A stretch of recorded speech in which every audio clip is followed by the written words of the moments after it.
Hi అండి. అందరికీ నమస్కారం. తల్లికి వందనం నిధులు 15,000 ఎప్పుడు విడుదల చేస్తారు? ఎంతమందికి విడుదల చేస్తారు? ఎన్ని విడతలుగా ఎవరికి విడుదల చేస్తారు? అనే ఈ పూర్తి వివరాలు ఈ వీడియోలో తెలుసుకుందాం. ముందుగా ఎవరైతే ఫస్ట్ టైమ్ మన ఛానెల్‌లో వీడియో చూస్తున్నారో వారు తప్పక సబ్స్క్రైబ్ చేసుకోండి. ఎందుకు అంటే మన ఛానెల్‌లో ఓన్లీ ఇన్ఫర్మేటివ్ వీడియోస్ మాత్రమే పోస్ట్ చేయడం జరుగుతుంది. ఇక టాపిక్‌లో భాగంగా తల్లికి వందనం పథకం గురించి రాష్ట్ర విద్యాశాఖ కమిషనర్ గారైన కోనా శశిధర్ గారు ఒక జీవో అయితే విడుదల చేశారు. ఆ యొక్క జీవో ఏంటిదంటే విద్యా విద్యార్థులకు విడుదల చేసే తల్లికి వందనం పథకం యొక్క నిధులు 15,000 అనేయి జూలై 22వ తారీఖున విడుదల చేస్తాము అనేసైతే చెప్పడం జరిగింది. కాకపోతే ఈ జూలై 22వ తారీఖున ఎవరెవరికి విడుదల చేస్తారు? ఎంతమందికి విడుదల చేస్తారు అంటే మొత్తంగా 64,76,590 మంది విద్యార్థులకైతే విడుదల చేస్తారు.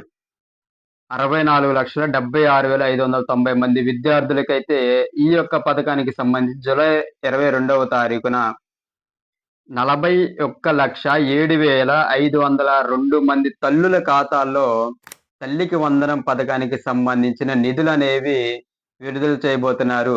రాష్ట్ర ముఖ్యమంత్రి వర్యులు, అదేవిధంగా రాష్ట్ర విద్యాశాఖ మంత్రివర్యులైన నారా లోకేష్ గారి చేతుల మీదుగా జూలై 22వ తారీఖున ఈ నిధులనేవి విడుదల చేస్తారు. అయితే కుటుంబంలో ఎంతమంది ఉంటే అంతమందికి నిధులైతే విడుదల చేస్తారు. ముఖ్యంగా ఈ యొక్క అమౌంట్ వచ్చేసరికి 15,000 అయితే ప్రతి ఒక్క పిల్లవానికి విడుదల చేస్తారు. కాకపోతే తల్లి యొక్క అకౌంట్‌లో 13,000 జమవుతాయి. స్కూల్ యొక్క మెయింటెనెన్స్ కింద స్కూల్ అకౌంట్‌కి ప్రతి ఒక్క పిల్లవాడికి 2,000 అయితే జమ అయితే అవ్వడం జరుగుతుంది. కాబట్టి ప్రతి పిల్లవాడికి 13,000 తల్లి యొక్క అకౌంట్‌లో అయితే జూలై 22వ తారీఖున పడతం జరుగుతుంది. ఇకపోతే ఈ జూలై 22వ తారీఖున కొంతమందికైతే పడవు. వారు ఎవరెవరు అంటే ఈ సంవత్సరం మొదటి సంవత్సరం అంటే 1వ తరగతిలో ఎవరైతే జాయిన్ అవుతున్నారో వారికి, అదేవిధంగా ఇంటర్ ఫస్ట్ ఇయర్ ఎవరైతే జాయిన్ అవుతారో వారికి ఈ అమౌంట్ అనేది జూలై 22వ తారీఖునైతే పడవు. అయితే వారికి ఎప్పుడు పడతాయి అంటే ఆగస్ట్ 30వ తారీఖున వీరికి అమౌంట్ అయితే విడుదల చేస్తారు. డేట్ ఇంకోసారి చెప్తాను. ఆగస్ట్ 30వ తారీఖున వీరికి అయితే అమౌంట్ అనేది విడుదల చేస్తారు. లేకపోతే జూలై 22వ తారీఖున విడుదల చేసిన లిస్ట్‌లో ఎవరి పేరైతే ఉండదో వారికి గ్రీవెన్స్ పెట్టుకోవడానికి అయితే అవకాశం అయితే ఇవ్వడం జరిగింది.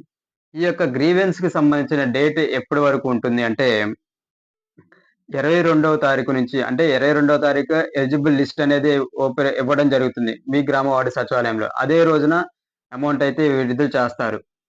ఆ యొక్క లిస్ట్‌లో పేరైతే లేకపోతే 22వ తారీఖు నుంచి 3వ తారీఖు ఆగస్టు 3వ తారీఖు వరకు మీ యొక్క గ్రీవెన్స్ అనేది మీ గ్రామ వార్డు సచివాలయంలో అయితే పెట్టుకోవడానికి అవకాశం అయితే ఇవ్వడం జరిగింది.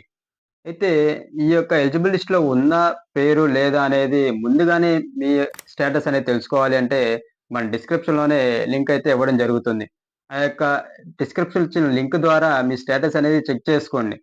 చేసుకొని ముందుగానే ఏమైనా నెగటివిటీ ఉంటే స్టేటస్ అనేది చెక్ చేసుకొని నెగెటివ్ ఉంటే వాటి యొక్క ప్రాబ్లమ్ అనేది సాల్వ్ చేసుకుంటే 22వ తారీఖునే మీకు అమౌంట్ అయితే రిలీజ్ చేయడం జరుగుతుంది. ఇకపోతే వీటికి సంబంధించి గ్రీవెన్స్ అనేది పెట్టుకున్నాము. వాటికి అభ్యంతరాలనేది ఎప్పుడు స్వీకరిస్తారు?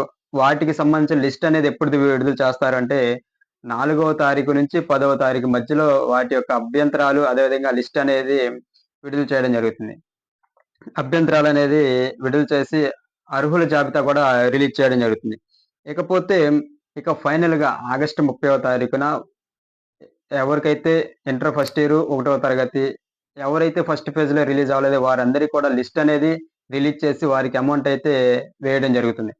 ఇకపోతే వీటి మొత్తానికి అమౌంట్ అనేది ఎటువంటి ఆటంకం లేకుండా పడాలి అంటే తల్లి యొక్క ఆధార్ కార్డ్ అనేది బ్యాంక్ అకౌంట్‌కి లింక్ అయి ఉండాలి. మెయిన్‌గా Aadhaar card, bank account link అయి ఉండాలి. ఎన్‌పిసిఐ అనేది యాక్టివ్‌లో ఉంచుకోవాలి. ఇవి అమౌంట్ అనేది డీబీటీ సిస్టమ్ ద్వారా ఏస్తారు గాబట్టి, డైరెక్ట్ బెనిఫిషియరీ ట్రాన్స్‌ఫర్ ద్వారా చేయడం అనేది అమౌంట్ అయితే చేయడం జరుగుతుంది గాబట్టి, ఎన్‌పిసిఐ యాక్టివ్‌లో ఉంచుకోవాలి. బ్యాంక్‌కి ఆధార్ కార్డ్ అనేది లింక్ అయ్యి ఉంటే మాత్రం ఎటువంటి ఆటంకము లేకుండా ఈ ప్రతి ఒక్క పిల్లవాడికి 13,000 అయితే విడుదల చేస్తారు. ఆ అమౌంట్ అయితే పడటం జరుగుతుంది. ఇది తల్లికి వందనం పథకానికి సంబంధించి ప్రెజెంట్ గవర్నమెంట్ ఇచ్చిన అప్డేట్. ఈ విషయంలో ఏదైనా డౌట్ ఉన్నా, మీకేదైనా సందేహాలున్నా కామెంట్ సెక్షన్‌లో కామెంట్ చేయండి. నేనైతే క్లారిఫై చేయడానికి ట్రై చేస్తాను. ఈ వీడియో నచ్చితే ఒక లైక్ ఇచ్చుకోండి. మన ఛానెల్ సబ్స్క్రైబ్ చేసుకోండి. ఓకే అండి. Thank you.